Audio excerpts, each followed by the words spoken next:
रोज रोज कांदे पोहे खाऊन तुम्ही पण कंटाळतात का? मला अजिबात कंटाळा येत नाही असं म्हणणारे फार कमी लोकं असतात. त्यांना रोजच्या रोज पोहे लागतात. पण माझ्या घरी ना आज अचानक पाहुणे येणार होते आणि मी त्यांच्यासाठी काहीतरी वेगळं बनवायचा मी प्लॅन केला होता. पण ऐत्या वेळी ना जे काही मला बनवत होतं ते बनवायला खूप वेळ लागणार होता आणि म्हटलं मी काय बनवू? तेव्हा विचार केल्यानंतर ही गोष्ट लक्षात आली आणि म्हणूनच मी अर्धी वाटी पोहे आणि एक छोटा बटाटा ह्यापासून ही अशी मस्त भन्नाट रेसिपी बनवली. जी रेसिपी बनवून मी पाहुण्यांना दिल्यानंतर ते इतके खुश झाले, की त्यांनी खाताच मला याची रेसिपी विचारली. तुम्हाला पण जर याची रेसिपी हवी असेल, तर मी खाली त्याची लिंक दिली आहे. त्यावर तुम्ही क्लिक करून तो व्हिडिओ बघू शकता आणि तुम्ही देखील ही रेसिपी नक्की बनवू शकता.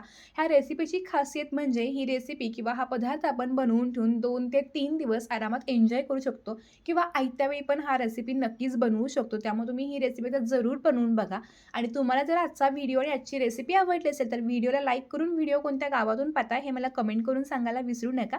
चला तर भेटू नव्या व्हिडिओसोबत. तोपर्यंत धन्यवाद. Bye bye.